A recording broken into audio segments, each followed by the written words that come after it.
성경의 숲을 걷다 이제부터 사사기를 공부하도록 하겠습니다. 오늘은 사사기 서론입니다. 이제부터 공부하게 될 사사기는 시작부터 흥미진진한 이야기로 가득 차 있습니다. 주일학교 시절 선생님으로부터 재미있게 듣던 성경 이야기들의 다수가 포함되어 있습니다. 그런데 이런 이야기는 교회 안에서만 이야기되는 내용들이 아니었습니다. 특히 삼손의 이야기의 회화적 영감은 영화와 예술에서도 적용되었어요. 존 밀턴의 투사 삼손, 레오니드 리콜라 레브치의 사슬의 메인 삼손, 펠렉스 살텐의 삼손과 드릴라 등이 저술되었고요. 미술가인 렘프란트는 삼손의 결혼과 장인을 위협하는 삼손을 그렸으며 핸델, 루빈 골드마크, 니콜라스 나보코프 등은 삼손을 주제로 음악을 작곡하기도 했습니다. 어디 이뿐입니까? 삼손과 드릴라는 오늘날 헐리우드의 영화 제작자들의 단골 메뉴이며 삼손의 스캔들은 미국의 환락도시 라스베가스의 발리 호텔에서 연중 공연 중인 주빌리 쇼의 가장 중요한 테마이기도 하다고 합니다. 어떻게 보면 미술가와 음악가, 연출가들에게 놀라운 영감의 원천이 되는 책이 바로 사사기인 셈인 것입니다. 그러나 아이러니하게도 주일학교 시절부터 많이 들어왔던 익숙한 이야기인데도 불구하고 정작 우리들은 사사기를 통해서 하나님께서 우리에게 무엇을 말씀하신지에 대해서는 잘 모른다는 사실입니다. 우리가 앞으로 사사기를 공부하겠지만 사사기의 내용들은 결국 이스라엘 백성들이 참된 왕이신 하나님을 버리고 자신들이 스스로 왕이 되고자 하는 이야기임을 알게 될 것입니다.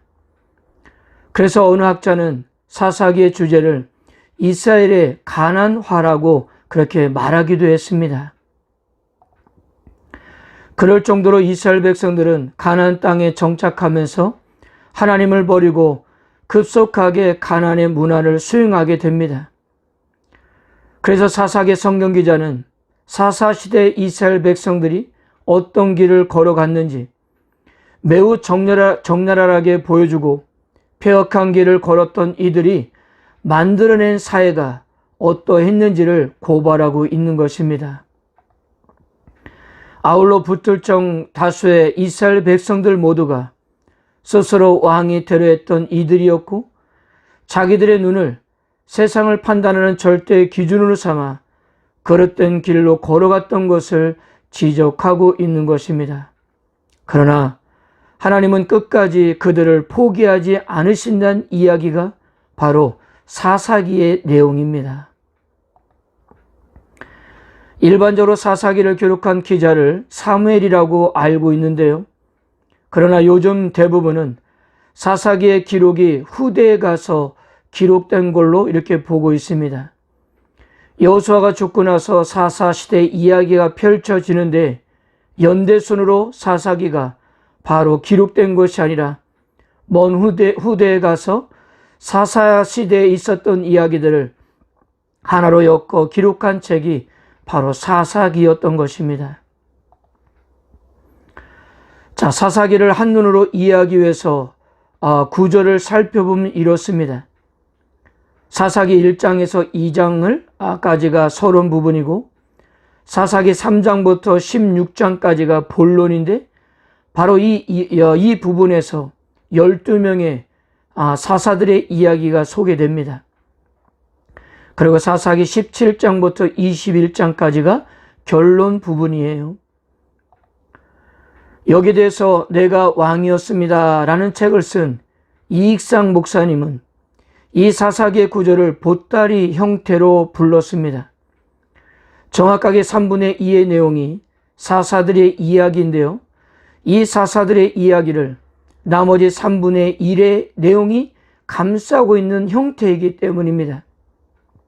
즉 사사기 3장부터 16장까지 사사들의 이야기들을 나머지 3분의 1의 내용이 보따리를 싸서 묶어 놓은 형태라고 그렇게 보고 있었던 겁니다. 이렇게 놓고 볼 때 사사기를 기록한 성경 기자가 이 사사기를 읽을 이스라엘 백성들에게 정말 하고 싶었던 말은 사사기 1장에서 2장 그리고 17장에서 21장에 담겨 있다라고 그렇게 말할 수가 있는 것입니다. 사사기 1장에서 2장까지는 사사기를 기록할 수밖에 없었던 이유를 소개하고요. 그리고 사사기 17장부터 21장까지는 사사기를 기록한 성경 기자가 정말 고발하고 싶었던 레인들과 이들이 이끌었던 사사시대의 현주소를 농축해 놓은 총정리라고 그렇게 볼 수 있는 것입니다. 그러니까 그 중간에 끼어있는 사사들의 이야기들은 성경 기자가 전달하고자 했던 하나님의 강력한 메시지를 더욱더 돋보이게 하기 위한 하나의 사례들이었던 것입니다. 사사라는 말은 소페트라는 말로 다스린다, 구원한다, 재판한다는 뜻을 가지고 있는데요. 쉽게 말해서 재판관이라는 이미지입니다. 그래서 가톨릭 교인들이 사용하고 있는 공동번역 성경에서는 이 사사기를 판관기라고 그렇게 번역해 놨습니다. 그런데 사사기의 내용을 보면 직접적으로 재판을 주관했던 사사는 두부로밖에 없었습니다. 대부분 사사들은 국가적인 위기 앞에서 백성들을 이끌고 전쟁을 수행하는 모습이 대부분이었고요. 그 중에는 아예 전쟁을 치르지 않았던 사사도 있었습니다. 그래서 우리들이 이 사사들을 쉽게 이해할 수 있는 이미지는 이익상 목사가 말한 대로 의사결정의 최종 책임자라고 보면 될 것 같습니다. 즉 민족이 공경에 처했을 때 민족을 구원하기 위해서 무언가를 결정하고 그 결정을 수행하기 위해서 가장 앞에 나서 했던 사람이 바로 사사였던 것입니다. 자, 그런데 사사에 대해서 흥미로운 것은요, 사사기에 등장하는 12명의 사사들은 물론 하나님께서 적재적소에 세워서 민족을 구원하게 했던 사람들이었습니다. 그러나 사사기 성경 기자는 이들을 지칭할 때 한 번도 그 사사라던가 사사 아무개라는 표현을 한 번도 쓴 적이 없다는 사실입니다. 사사기에서 사사 아무개라고 표현된 것은 단 한 차례뿐인데요. 바로 사사기 11장 27절에서 하나님 이름 앞에 사용되었습니다. 우리 성경에서는 심판하시는 여호와라고 번역을 해서 분명하게 드러나지는 않지만 이것을 더 정확하게 표현하면 사사 여호와라는 의미였던 겁니다. 이스라엘의 여러 사사들의 이야기로 구성되어 있는 사사기에서 오직 여호와 하나님만이 직접적인 사사로 불린다는 것은 성경 기자의 중요한 의도가 있기 때문입니다. 즉 하나님 외에는 그 누구도 직접적으로 사사라 부르지 않음으로써 오직 하나님만이 유일하신 이스라엘의 사사라는 점을 강조하기 위해서였어요. 그분만이 이스라엘에게 복도 주고 심판도 할 수 있는 사사라는 거예요. 비록 하나님께서 여러 인간 대리인들을 사사로 세우셔서 이스라엘을 구원하셨지만 이들이 쓰임받은 것도 그만한 자격이 있어서가 아니라 하나님의 은혜로 정하신 일이었던 것입니다. 사사기에 더 필요한 이야기들은 각 장을 공부하면서 다루기도 하고요. 오늘은 사사기를 공부하는 데 있어서 조금 도움이 될 만한 내용을 다루고 마무리하겠습니다. 우리나라뿐만 아니라 대부분 기독교인들이 사용하고 있는 성경의 분류를 보면 이제 공부하게 될 사사기는 역사서에 포함되어 있습니다. 한번 표를 참고해 보세요. 지금 우리가 가지고 있는 성경의 분류를 보면 사사기는 구약 성경에서 역사서에 포함되어 있습니다. 구약의 역사서는 총 12권인데요. 여호수아, 사사기, 룻기, 사무엘 상하, 열왕기 상하, 역대 상하, 에스라, 느헤미야, 에스더까지입니다. 그런데 흥미로운 것은요, 유대인들이 구약 성경을 분류하는 걸 보면 사사기를 역사서가 아닌 예언서로 보고 있다는 점입니다. 표를 참고해 보시면 우리 성경에서 역사서에 포함된 대부분의 성경이 유대인들의 구약 분류에는 거의가 정기 예언서에 포함을 시켰습니다. 이것이 바로 역사를 바라보는 시각 차이 때문입니다. 우리들은 역사라고 하면 과거에 일어났던 사건에 대한 이야기라고 생각하지 않습니까? 그렇지만 유대인들은 역사의 이야기가 과거에 일어난 옛 이야기에 그치는 것이 아니라 그 과거의 역사가 자기들의 미래를 보여준다는 믿음을 가지고 있기 때문이에요.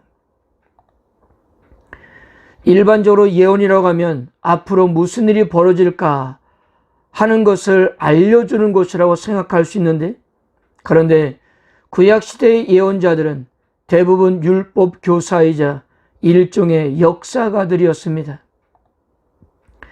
구약시대의 예언자들은 과거에 하나님이 시내 산에서 주셨던 율법과 그 말씀을 받고 이 땅에 살았던 신앙 선조들의 삶의 열매를 배우고 그 역사를 기준 삼아 오늘을 비평하고 내일을 걸어갈 수 있는 길을 가르쳐주는 그런 사람들이었던 겁니다.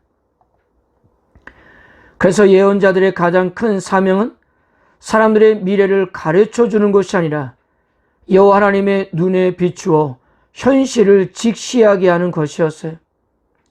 그 현실을 직시하게 하는 촉매제는 바로 과거의 역사이며 율법이었던 것입니다.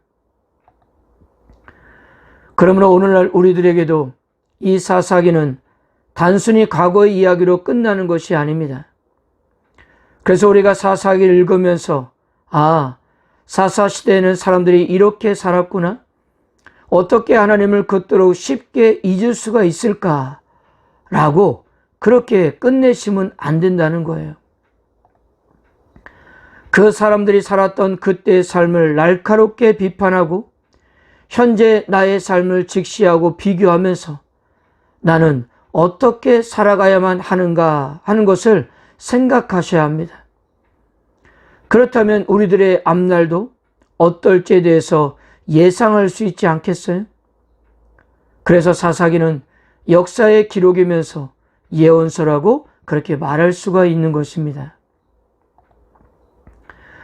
무엇보다도 현대를 살아가는 우리들에게 사사기를 반면교사로 삼아할 이유는 사사시대와 우리들의 시대는 약 3000년이 넘는 시간적 간격이 있지만 우리 시대와 많은 유사성을 지니고 있기 때문입니다.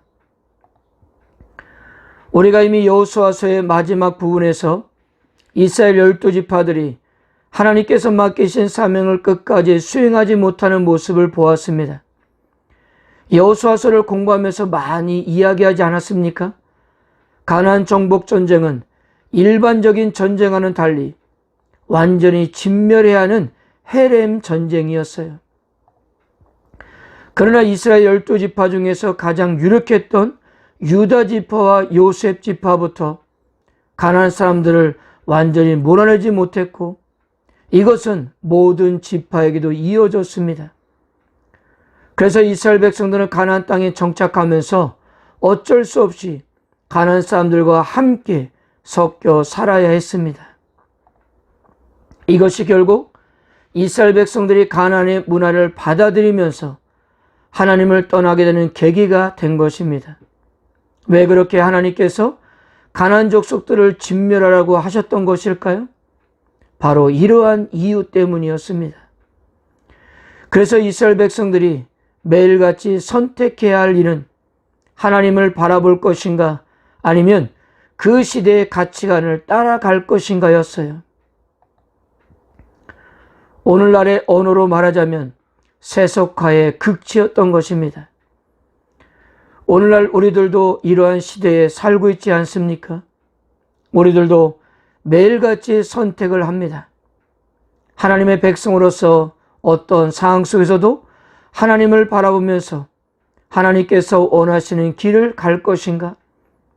아니면 그냥 이 시대의 가치관을 따라갈 것인가? 3000년이 넘는 시간의 간격 속에서도 우리는 사사기와 동일한 상황에 놓여 있는 겁니다. 사사시대의 이스라엘 백성들은 어떤 선택을 했을까요? 물론 우리가 다 알고 있는 대로 그들은 실패했습니다. 그렇다면 이런 동일한 상황에서 이들의 실패를 목격하면서 우리들은 어떤 선택을 해야만 할까요? 그러므로 사사기는 현대를 살아가는 우리들에게도 매우 중요한 하나님의 말씀인 것입니다. 자, 앞으로 우리가 몇 주 동안 사사기를 공부하면서 이 세 가지는 꼭 기억했으면 합니다. 첫째, 하나님은 은혜를 받을 자격이 없고 은혜를 구하지도 않고 은혜로 구원을 받은 후에 감사할 줄도 모르는 사람들에게 끊임없이 은혜를 베푸신다는 사실입니다. 앞에서도 말씀드린 것 같이 사사기는 단순히 사사들을 소개하는 책이 아니에요. 오히려 이들을 통해서 진정한 참 구원자는 하나님뿐이고 그분께서 어리석은 죄인들에게 은혜를 베푸신다는 이야기인 것입니다. 둘째, 하나님은 우리의 삶의 일부분만이 아니라 모든 영역에서 주가 되려 하신다는 거예요. 우리가 이미 여호수아에서도 보았지만 하나님은 이스라엘이 가나안 땅의 전체를 차지하기를 원하셨습니다. 그러나 이스라엘은 어느새 그 땅 거민들과 함께 동거하는 법을 배우게 됩니다. 이스라엘 백성들은 하나님의 명령을 잘 순종하는 면도 있었지만 어느 면에서는 온전히 따르지 못했습니다. 이것이 결국 사사 시대의 혼란을 부추기게 된 것입니다. 혹시라도 여러분들의 삶이 여러 가지로 혼란에 빠져 있다면 이것을 한번 점검해 보세요.